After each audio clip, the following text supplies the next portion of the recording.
click on the text, go to the top and click on the font, and then at the bottom left, click Upload a Font. Now, I do want to preface this by saying that this feature is only available for pro users. So if you are a free user and if you want to use your own font, you have to become a pro user to be able to upload your own font. With that being said, click on Upload a Font.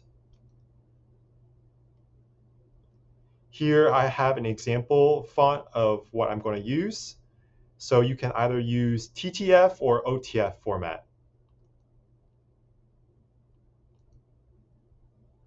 Confirm that you have the right to use this font.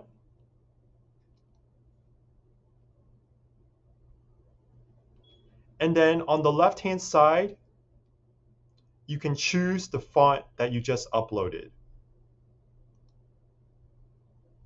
And now I can start typing whatever I want using this font.